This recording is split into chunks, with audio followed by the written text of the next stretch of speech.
साथियों नमस्कार। आप सब अड्डा से लगातार जुड़ रहे हैं, हमारे अड्डा में शामिल हो रहे हैं। हम चाहेंगे हमें सुनने के साथ साथ आप अपने विचार भी हमसे साझा करें, ताकि हमें भी एक मदद मिले ये समझने में कि आगे अपने अड्डा में चर्चा के लिए हम किन मुद्दों को उठाएं और क्या बात करें। साथियों, ये छोटा सा अड्डा आज ये समझने के लिए कि बंगाल में क्या चल रहा है, और इसमें सबसे ताजा घटनाक्रम जो इस समय आया है वो है मुख्यमंत्री और तृणमूल कांग्रेस की सुप्रीमो ममता बनर्जी ने जो एकदम से खुल करके सार्वजनिक सभा में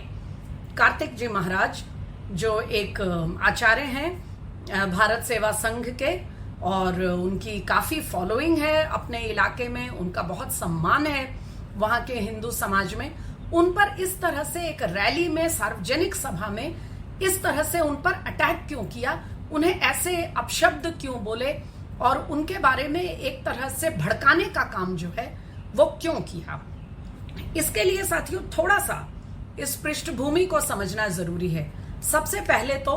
हम आपको ये बताना चाहेंगे कि भारत में धर्म गुरुओं का, मठों से, आश्रमों से, धार्मिक संस्थाओं से जुड़े लोगों का अपने राजनीतिक विचार व्यक्त करना या साझा करना, ये ना तो कोई नई बात है, ना तो ये पहली बार हो रहा है और न ये आखिरी बार होने वाला है।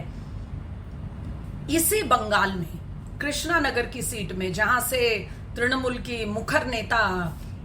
महुआ मोइत्रा वहां से उम्मीदवार हैं, फिर से उनकी सांसदी चली गई थी लेकिन वो फिर इस बार तृणमूल की कैंडिडेट हैं। वहां पे आप जानते हैं कि मतदान हो चुका है। वहां मतदान से ठीक पहले उसकी पूर्व संध्या पर एक संस्थान है, एक इस्लामी संगठन है, जिसके जो मौलवी साहब थे उन्होंने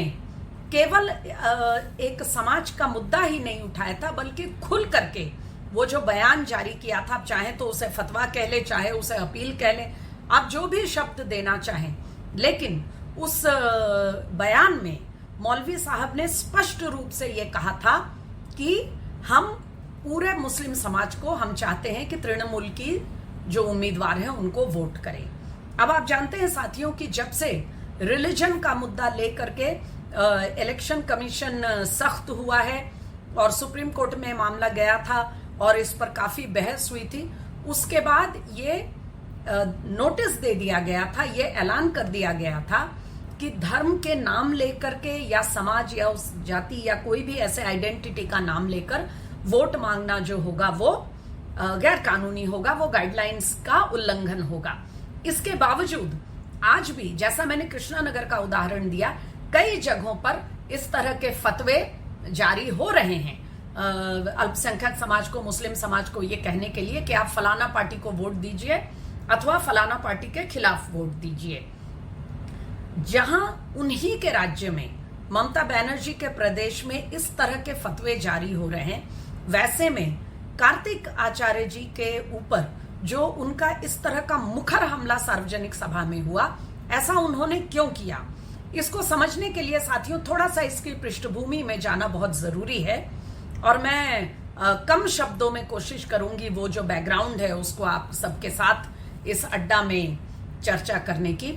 साथियों, सबसे पहले तो ये बता दें कि कार्तिक महाराज जो हैं भारतीय सेवा संघ से जुड़े हुए,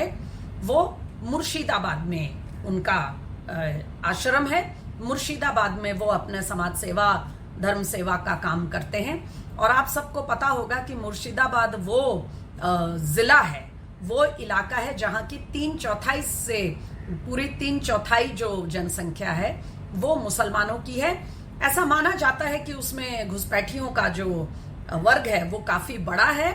हालांकि अब वो अपने आप को बंगाल के मूल निवासी हैं ऐसा बताने का प्रयास करते हैं। बहरहाल आप समझ सकते हैं, और कार्तिक आचार्य जी का ये समझा जाता है और ये सालों से ये उनके बारे में ये बात समझी जाती है, कही जाती है कि कार्तिक महाराज उस मुर्शिदाबाद के माहौल में, आप सब जानते हैं कि पिछले 6-7 साल में मुर्शिदाबाद में कैसे कैसे घटनाएं हुई हैं पूजा पाठ को लेकर, त्योहारों को लेकर, उन सब के डिटेल में इस वक्त जाना संभव नहीं है इस छोटे से अड्डा में। लेकिन मुर्शिदाबाद से कैसी खबरें आती हैं इससे आप सभी वाकिफ हैं, कोई भी इससे अनभिज्ञ नहीं है। तो जिस हालात में मुर्शिदाबाद में हिंदू समाज, जो वैसे तो कहने को मेजॉरिटी समाज है, बहुसंख्यक है, लेकिन मुर्शिदाबाद में बिल्कुल नहीं है, उस समाज को जो चैलेंजेस, जो परेशानियां, जो मुद्दे उनको उनके सामने पेश आते हैं, उसमें कहा जाता है कि कार्तिक आचार्य जी जो हैं, कार्तिक महाराज, वो एक पिलर, एक स्तंभ की तरह, एक शक्ति के स्तंभ की तरह वहां खड़े हैं। और उन्होंने एक तरह से, उनकी आयु अभी ज्यादा नहीं है, लेकिन उन्होंने एक तरह से अपना पूरा जीवन उस इलाके में, उस चैलेंजिंग जो माहौल है उसमें हिंदुओं के हितों को, हिंदुओं को कोई परेशानी ना हो, प्रताड़ना ना हो, उनके साथ हर चीज में भेदभाव ना हो, इस पर उन्होंने अपना पूरा जीवन लगा दिया है। तो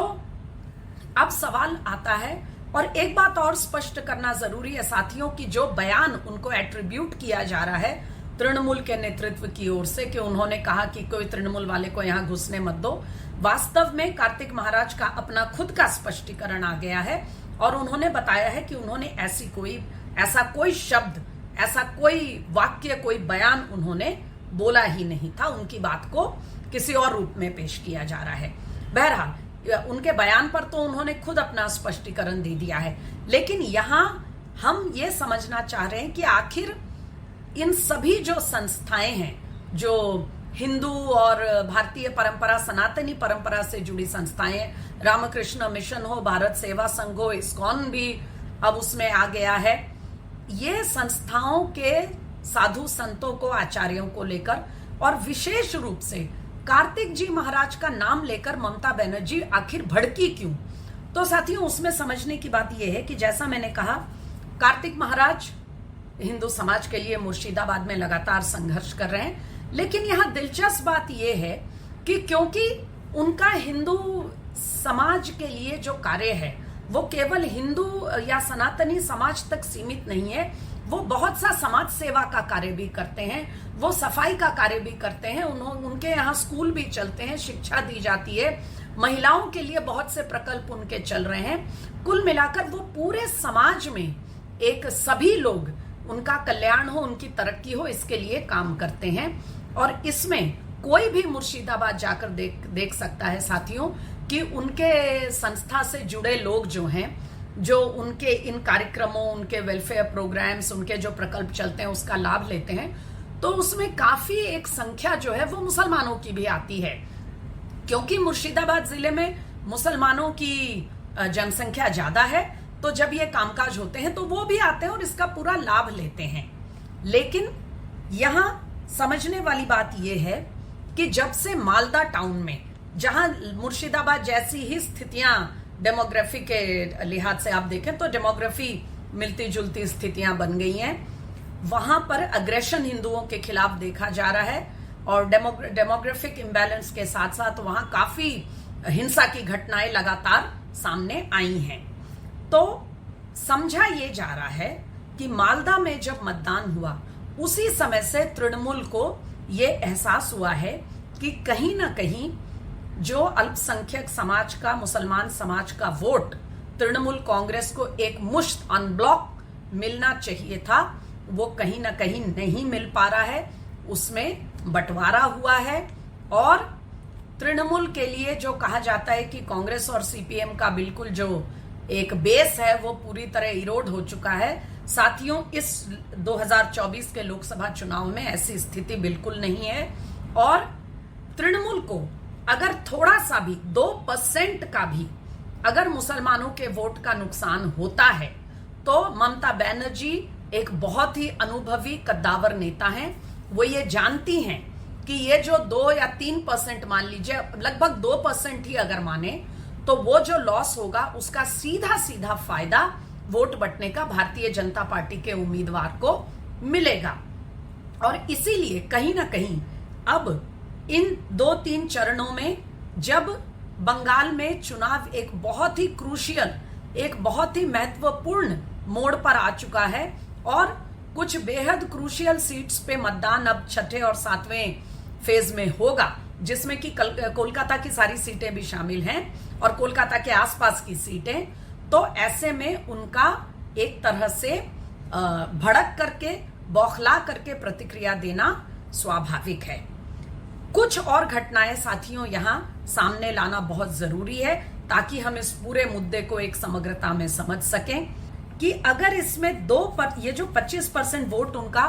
मुसलमानों से आया था, इसमें अगर 2% का भी उन्हें नुकसान होता है तो इसका सीधा फायदा भारतीय जनता पार्टी को, उम्मीदवार को मिलेगा और इससे भारतीय जनता पार्टी की सीटों में एकदम से उछाल आ सकता है। ये बात ममता बनर्जी भी जानती हैं और अभिषेक बनर्जी भी जानते हैं और उनका जो स्ट्रेटेजी संभालने वाले हैं, चाहे वो आईपैक की टीम हो अथवा उनके पार्टी के तमाम नेता, संगठन के लोग हो, वो भी इसको समझते हैं। लेकिन साथियों, यहां चिंता वो नहीं है, वोट किसी को भी जाए, कोई भी जीते या हारे, यहां चिंता इस बात की है कि उनके इस तरह के बयान के साथ साथ जमीन पे जो घटनाक्रम हो रहा है वो कहीं ना कहीं एक बेहद खतरनाक स्थिति की ओर इंगित करता है। मैं सिर्फ 2 घटनाएं जल्दी से बताऊंगी क्योंकि ये पिछले 2 दिनों में ये 2 घटनाएं सामने आई हैं और हालात काफी ज्यादा तनावपूर्ण हो गए हैं। दोनों ही घटनाएं जलपाईगुड़ी की हैं। जलपाईगुड़ी में आप जानते हैं कि वहां से जो हाईवे निकलता है वो नॉर्थ ईस्ट को जाता है और नॉर्थ ईस्ट से आजकल जो एशियन हाईवे कहा जाता है वो आगे साउथ ईस्ट एशिया को जोड़ने का जो प्लान है उस पे काम चल रहा है। बिल्कुल उस हाईवे के करीब ये पाया गया कि एक मंदिर के बाहर ये पाया गया कि मंदिर के नजदीक ही वो जो देवी देवताओं की मूर्तियां थी, पूजा की सामग्री थी, वो सब मूर्तियां इस तरह से बाहर बिल्कुल बिखरी हुई पड़ी हुई थी सड़क पे। और जब लोगों ने उसको देखा तो लोगों ने तुरंत प्रशासन को रिपोर्ट किया। अब यहां हैरानी की बात यह है साथियों कि ये एक धार्मिक रूप से एक भड़काऊ स्थिति थी, एक तनाव पैदा करने वाली स्थिति थी। इस पर प्रशासन को तत्काल कार्रवाई करनी चाहिए थी, लेकिन वहां के लोगों से, जो जलपाईगुड़ी के निवासी हैं, उनका कहना था कि काफी समय तक वो सारी चीजें वैसे ही बिखरी रही, लोगों में तनाव बढ़ता गया, लोगों में भावना भड़कती गई, लोग परेशान होते गए, लेकिन उस सब को स्थिति को नियंत्रण करने के बजाय चीजों को वैसे ही बिखरा हुआ छोड़ दिया गया और इससे जनता में प्रतिक्रिया हुई। और यही नहीं, लोगों ने हाईवे को बुरी तरह जाम कर दिया। घंटों तक जलपाईगुड़ी का हाईवे बिल्कुल बंद पड़ा था और वहां पर स्थितियां काफी तनावपूर्ण हो गई थी। इसी के साथ जलपाईगुड़ी के निकट एक और घटना हुई। वहां एक आश्रम में, जो रामकृष्ण आश्रम का प्रांगण था, वहां पर लोगों पर हमला हुआ, साधुओं को चोटें आई और उससे और ज्यादा जनता भड़क गई। वहां के जो रिपोर्ट्स हैं वो ये कहते हैं कि साधुओं पर लाठी डंडों से हमला किया गया और हमला करने वाले तृणमूल के कार्यकर्ता थे, क्योंकि उन्हें कोई स्थानीय मुद्दे को लेकर उन आश्रम के साधुओं से नाराजगी थी। अब कारण कुछ भी रहा हो साथियों, ये समझने की बात है कि जब प्रदेश की मुख्यमंत्री और देश की इतनी कद्दावर नेता एक रैली में, सार्वजनिक सभा में किसी साधु या संत को लेकर इस तरह के भड़काऊ बयान देती हैं और दूसरी ओर उनकी पार्टी के कार्यकर्ता आश्रमों और मठों में जाकर हमला करते हैं, तो क्या कहीं ना कहीं प्रदेश का शीर्ष नेतृत्व जो है वो इस स्थिति को भड़काने में भूमिका नहीं निभा रहा है? ये बात गौर करने वाली है और तत्काल ऐसी स्थितियों, ऐसी घटनाएं ना हो, इसको सुनिश्चित करने की जरूरत है, क्योंकि चुनाव का समय है। तनाव की स्थिति बहुत भारी पड़ सकती है। लोगों को बेफिक्र होकर, बेखौफ होकर एक शांतिपूर्ण हालात में मतदान करने का अवसर मिलना चाहिए। हमें सब्सक्राइब करते रहिए, अड्डा पे आते रहिए, खुद भी आइए, अपने मित्रों को भी लाइए और हमसे संवाद करिए कि आप कैसे मुद्दे, कैसे विषय चाहेंगे जिस पर हम अड्डा में चर्चा करें। नमस्कार।